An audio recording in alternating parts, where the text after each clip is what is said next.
we got some more people that want to talk to us, Johnny. So let's keep the show rolling. We have Gabriel calling in from Canada. Gabriel, you are live on Talk Heathen. What's up? Hi, Johnny. Hi, Dan. How are you? Hello, Doing Gabriel. good. Doing We're good. Doing well. It's been a good Sunday. Yeah, I hope so. So what do you got for us, so Gabriel? for you as well. What did you? So I wanted to talk about Solarpunk and maybe some secular spirituality or something like that. I don't know if you're familiar with the term. Even if we were, our audience might not be. So give us a rundown on what all that means. Solarpunk. Yeah, Tell me more. Solarpunk Please. and secular spirituality. That's a combination of words I have not seen together before. So please enlighten me. Yeah. All right.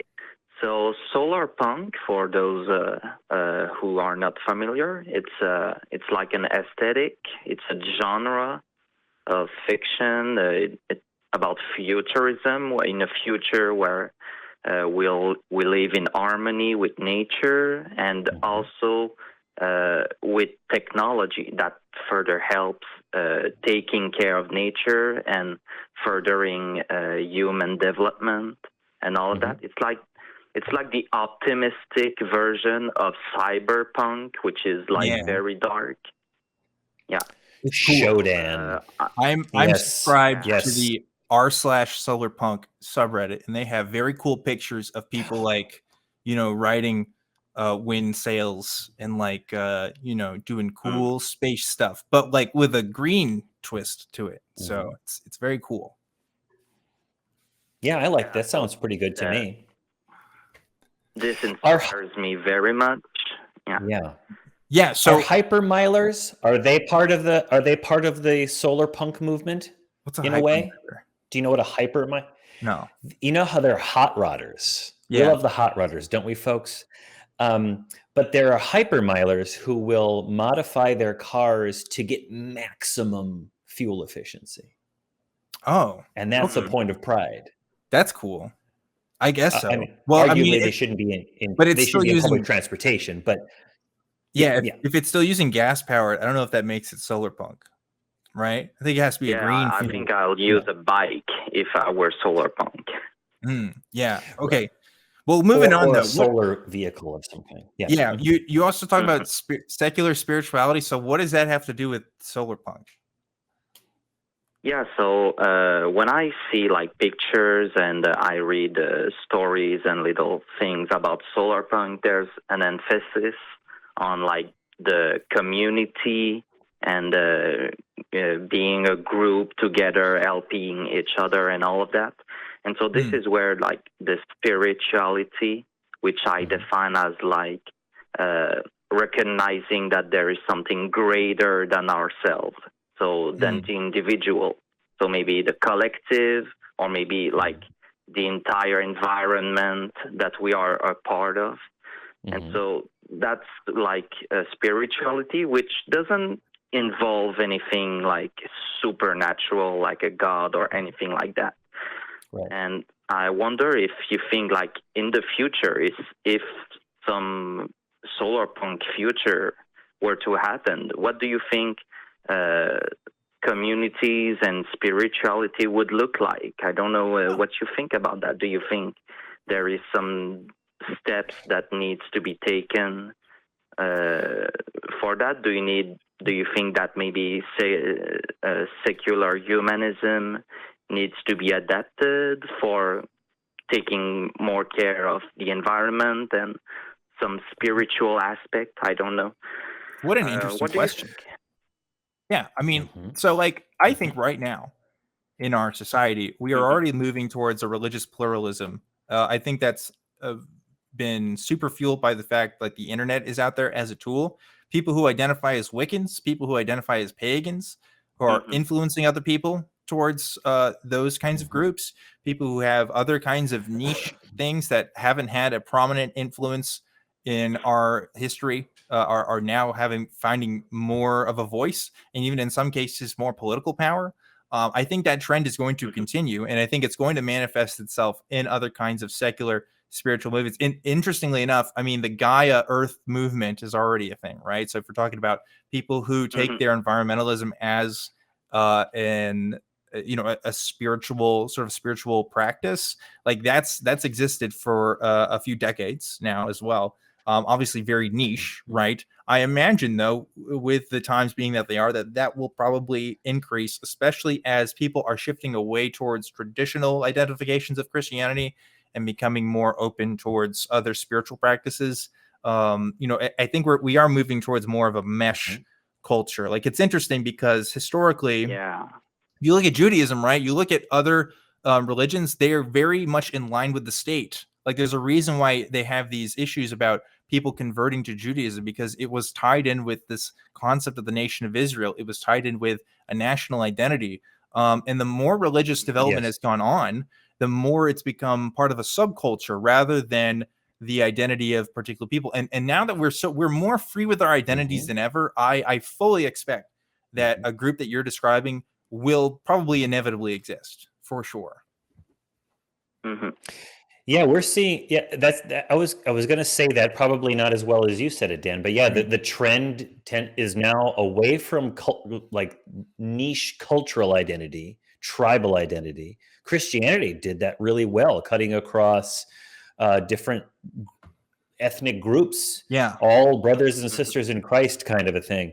Yeah. But then there's still those forces, those agricultural god of the city kind of trend that humanity loves to cling to. But over time, now we live in that I'm just kind of saying what you just said, Dan. I'm just going to shut up. But I do think that we'll see more of that, but it will not happen as a smooth line towards harmony. There will be pushback and strife because people will feel the fist of their cultural hegemony loosening against their will by other cultural forces. So it won't be peaceful.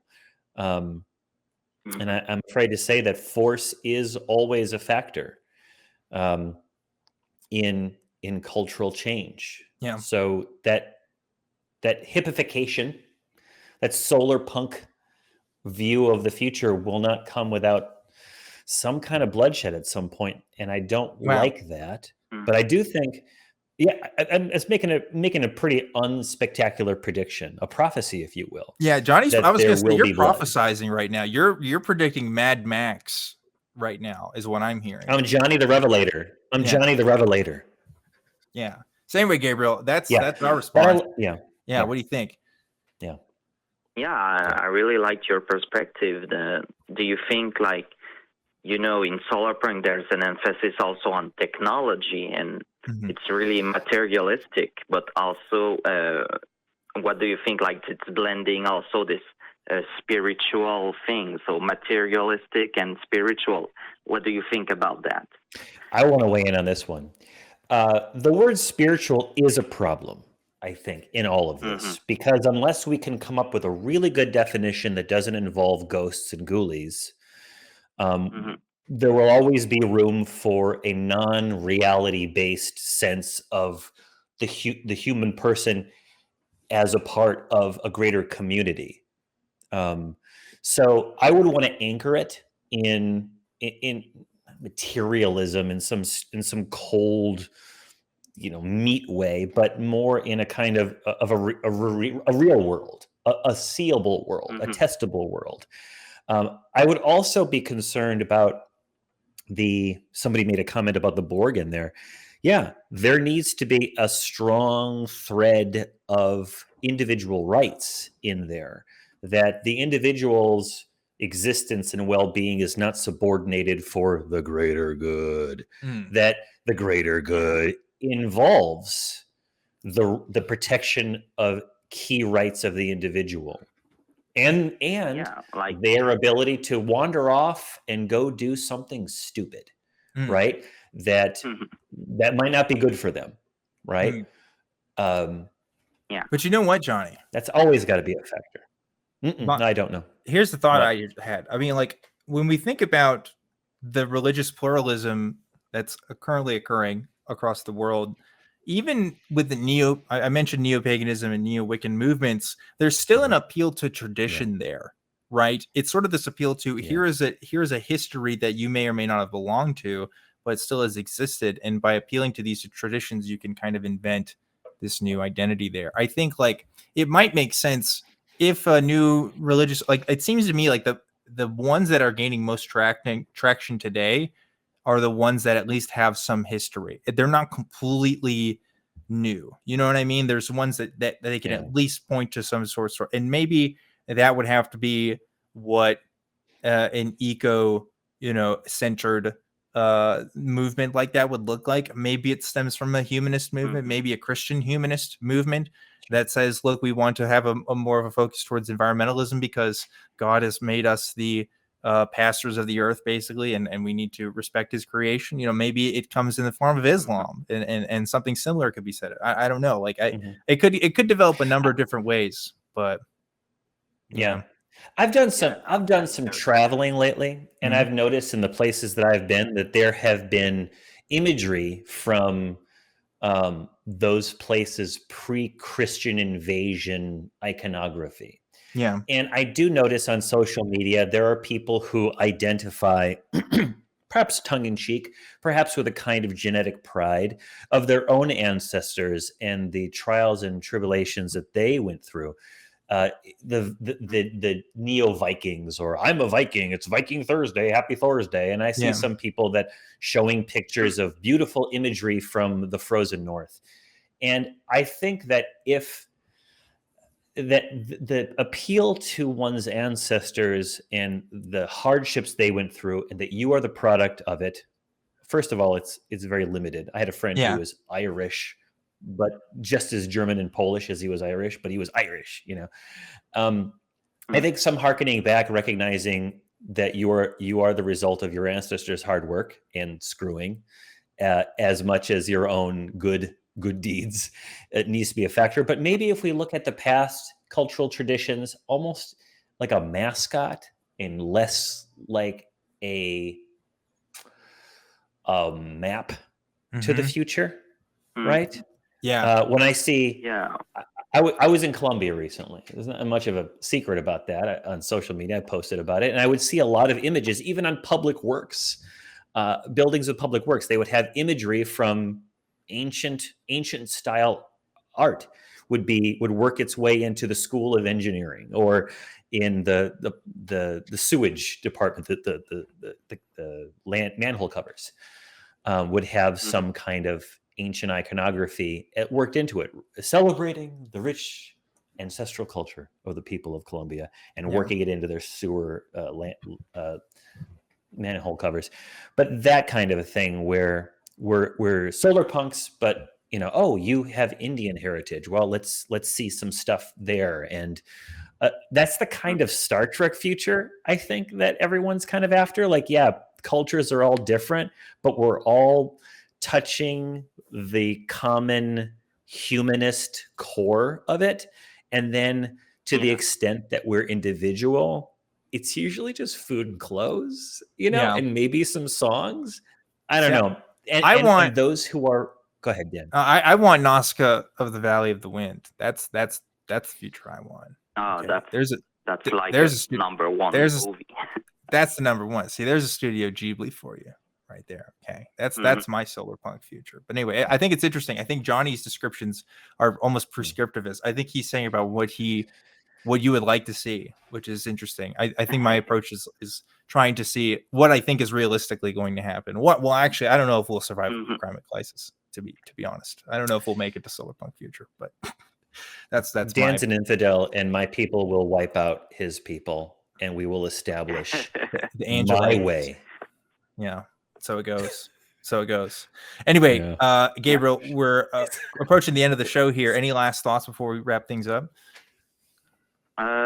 Thank you for your perspective. I really liked Johnny's this mosaic that still forms the human experience, the human culture.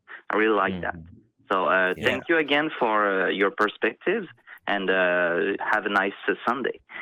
Oh, thank you, Gabriel. Thank you, you Gabriel. Too. May you have a nice Sunday twice as long and twice as nice. Wow. Wow. Wow. What kindness, Johnny. What we've had a lovely Sunday Dan, together, Johnny. It's been a good show.